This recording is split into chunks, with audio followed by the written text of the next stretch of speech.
हम सोचें निकाह तो सुन्नत समझ के कर रहे हैं, लेकिन इस निकाह में फिर शैतानी काम कहां से आ गए? डीजे क्यों बज रहे हैं?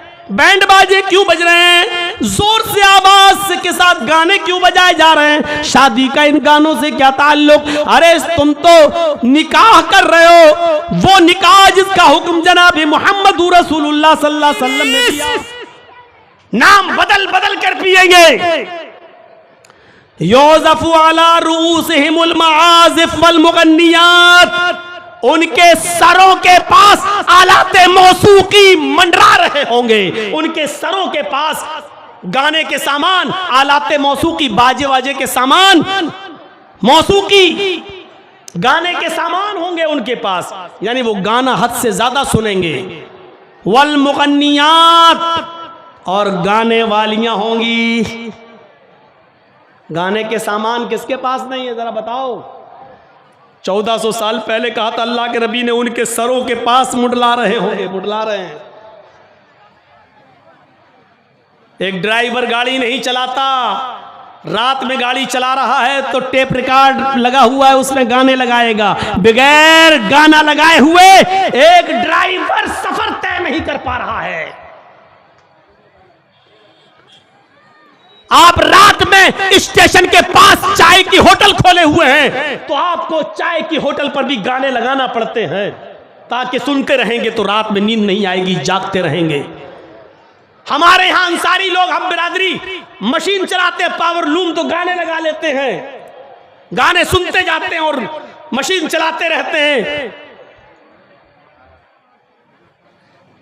उनके सरों के पास आलाते मौसूकी मंडरा रहे होंगे, और इन सब चीजों के बावजूद जो ये काम नहीं करते, ड्राइवर नहीं है, बिजनेस नहीं कर रहे, लेकिन सो रहे हैं, तो उनको नींद नहीं आती जब तक के गाने ना सुन लें। मोबाइल लगाया, कान में ईयरफोन लगाया और मोबाइल अपने सर के पास रख दिया और गाना सुन रहे हैं, जब तक गाने नहीं सुन ले उनको नींद नहीं आती। इसी को कहते हैं योज़फ़ु अला रूसिहिम, है योज़फ़ु अला रूसिहिमुल मआज़िफ़, उनके सरों के पास आलाते मौसूकी होंगे। आज मोबाइल हमारे सर के पास रहता है, उसके गाने हमारे सर के पास बजते रहते हैं।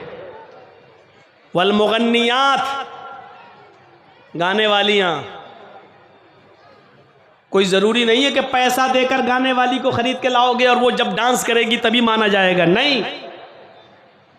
आपके पास एंड्रॉयड मोबाइल है, आपने 300 का 400 का पैक पड़वा लिया है, उसमें यह भी खरीदना हो गया। अब उसी मोबाइल की स्क्रीन पर या टेलीविजन पर आप किसी तवाइफ को नचवा रहे हैं और नाच रही है और आप देख रहे हैं, तो यह भी मुग़न्नियात है, गाना गाने वाली, जो आपके सर के पास मुरला रही है। इसका मतलब यह नहीं कि ओरिजिनल जब आपके घर में आ जाएंगी और सरों पे नाचेंगी तो नहीं, उसकी शक्ल सूरतें आ रही हैं टेलीविजन पर, आपके मोबाइल पर, आपके लैपटॉप पर, आपके टैबलेट पर, और आप इनको देखे बगैर आपको सुकून नहीं मिल रहा है। ये मुग़न्नियात है। जब ये जमाना आ जाए, जब हमारे सरों के पास आलाते मौसूकी मंडराने लगे, गाने के सामान, कि हम रसिया हो जाएं, गाने गाने वाले, गाने सुनने वाले बन जाएं। सुना है आपके इलाके के अंदर जब शादी होती है तो बहुत बड़ा डीजे बजता है, फुल आवाज में डीजे बजाए जाते हैं। पूछो मेरे भाइयों, बड़े बड़े मुफ्तियों से, इल्म से पूछो कि जर्जी साहब, उन मुफ्ती साहब से पूछिए, बड़े बड़े मदारिस में जाइए, फतवा लीजिए, जिन शादियों के अंदर जोर जोर से डीजे बजता हो, गाने बजते हो, वो शादी हमारे लिए जायज है या नाजायज है? वो शादी कैसी है? वो निकाह हलाल है या हराम है? हमने तो यहां तक सुना है, सऊदी के एक मुफ्ती ने यह कह दिया, जिस तरह एक बाल्टी पानी में पेशाब का एक कतरा चला जाए तो पूरी बाल्टी पानी नापाक हो जाता है, उसी तरीके से शादी सुन्नत रसूल है। इस सुन्नत रसूल में एक भी गड़बड़ी, एक भी खुराफात, एक भी शैतानी काम आपने अपनी तरफ से दाखिल कर दिया तो पूरी शादी पर असर पड़ जाएगा। मेरे भाइयों, जब एक बाल्टी पानी को पेशाब का एक कतरा पूरा का पूरा नापाक कर देता है तो फिर हम हमारी शादियों में डीजे और गाने और बजाने और बाजे ये सारे के सारे असरअंदाज क्यों नहीं कर सकते हैं हमारी शादी को? हम सोचें निकाह तो सुन्नत समझ के कर रहे हैं, लेकिन इस निकाह में फिर शैतानी काम कहां से आ गए? डीजे क्यों बज रहे हैं? बैंड बाजे क्यों बज रहे हैं? जोर से आवाज के साथ गाने क्यों बजाए जा रहे हैं? शादी का इन गानों से क्या ताल्लुक? अरे तुम तो निकाह कर रहे हो, वो निकाह जिसका हुक्म जनाब मोहम्मद रसूलुल्लाह सल्लल्लाहु अलैहि वसल्लम ने दिया, वो निकाह अल्लाह के कलमे के जरिए तुम किसी की बहन को, किसी की बेटी को अपने ऊपर हलाल कर रहे हो। फिर यहाँ शैतानी आवाजें कैसी आ रही हैं? फिर शैतान की आवाजें कैसी? अल्लाह के नबी फरमाते हैं जब शराब पी जाने लगे, उसका नाम बदल बदल कर पी जाने लगे, गाने के सामान सरों के पास रहने लगे, यानी लोग गाना गाने लगे, मुगन्नियात गाने वालियां, चाहे वो ओरिजिनल आए या टीवी पर नाचने वाली, और लोग इनके दिलदादा हो जाएं, रसिया हो जाएं, इसको गौर से सुनने और देखने लगे, तो इंतजार करना अल्लाह के अजाब का। अब क्या होगा? फरमाया यख्सिफुल्लाहु बिहिमुल अर्ज़, अल्लाह जमीन के अंदर इन लोगों को धंसा देगा। शराब पीने वालों को, गाने गाने वालों को, गाने सुनने वालों को, मुगन्नियात तवाइफों का नाच देखने वालों को जमीन के अंदर धंसा देगा। वयजअलु मिनहुमुल क़िरदत वल खनाज़ीर, इनकी शक्लों को बंदरों की शक्ल और इनकी शक्लों को सूअरों की शक्ल बना देगा। सूअर क्या समझते हैं आप? चार पैर वाला जानवर जब हमारे सामने आ जाए और लैट्रीन खाए और नाली में घुस जाए, उसी को आप सूअर कहेंगे? जब ऐसा कोई आदमी बनने लगे तब आप कहेंगे कि देखो नहीं नहीं नहीं साहब अब गाना छोड़ दो, को अल्लाह का सूअर बनाने लगा। अरे किसी की हालत अगर सूअर जैसी देखो तब भी समझना कि अल्लाह ने इसको इसके बुरे नतीजों की सजा दे दी है।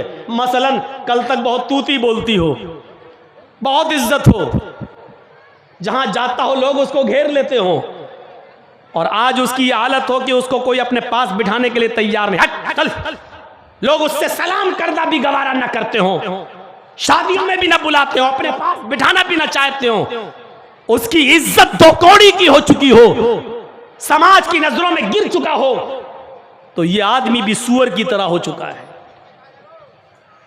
यह भी सूअर की तरह हो चुका है। किसी न किसी बदअमली की सजा उसको दुनिया में मिली है।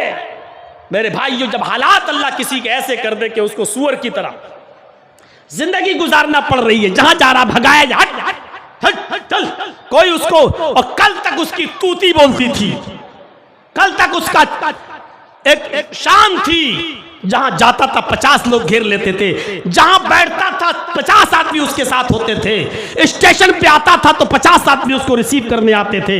लेकिन आज उसका यह हाल है कि उसको अपने घर में भी लोग बिठाने के लिए तैयार नहीं, समाज में भी नहीं। तो समझ लो कि अल्लाह ने उसकी शक्ल को लोगों की नजरों में सूअर की तरह बना दिया है। हर आदमी गौर करे कि उसकी इज्जत के साथ ऐसा जनाजा तो नहीं निकला है, और ऐसा जनाजा हमने सिर्फ प्रैक्टिकल करके देखा जाए तो एक का देखा है, और वो हमने अपने दुश्मन का देखा है। ओफो, क्या इज्जत थी उसकी। कोयत में रहता था, आता था तो 400 400 500 500 आदमी स्टेशन पर लेने जाते थे। पता नहीं कौन सी खुराफातों में पड़ा और मेरे पीछे लाखों रुपया डुबोया, जेल तक पहुंचाया। 4-5 लाख रुपए लड़की को देकर लड़की भी खड़ी कर दी, इल्जाम भी लगवा दिया, सब कुछ किया। आज सूरत हाल यह है कि जमीन तक बिक गई, जायदाद तक बिक गई, अपना घर बेचने के लिए भी मारा मारा फिर रहा है। हालत यह है कि न कोई नमाज पढ़ने के लिए तैयार, न कोई मस्जिद में देख लेता है सलाम करने के लिए तैयार।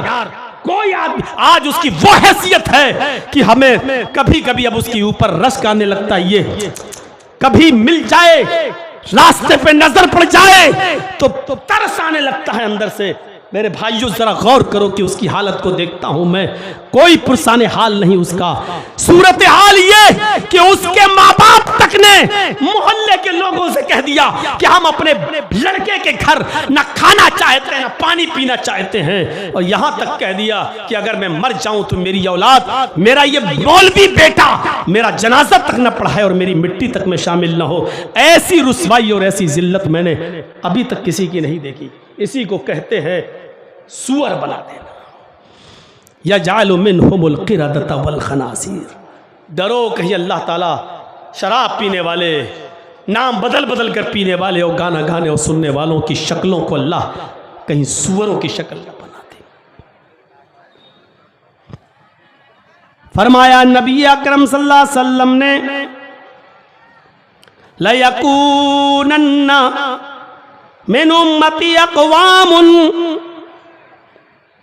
मेरी उम्मत के अंदर ऐसी कौमें, ऐसे लोग पैदा हो जाएंगे, यस्तहिल्लूनल हिर्रा वल हरीर वल खम्रा वल माज़िफ, जो जिना को हलाल समझेंगे, रेशम को हलाल समझने लगेंगे, शराब को हलाल समझकर पीने लगेंगे, और आलाते मौसूकी गाने को भी वो हलाल समझेंगे। आज लोग हलाल समझकर जिना करने लगे। मौलाना साहब, अगर हम 1000 रुपया किसी को देकर उससे जिना कर रहे हैं तो इसमें बुराई क्या है? भाई उसको जिस्म देने में एतराज नहीं, हमें जिस्म लेने में एतराज नहीं। उसको 1000 रुपए चाहिए, मैंने 1000 दे दिए, हमने 1000 दिया, उसने भी फ्री में अपनी बॉडी, अपना जिस्म नहीं दिया, उसने 1000 रुपया लिया, अपना जिस्म दे दिया, इसमें बुराई क्या है?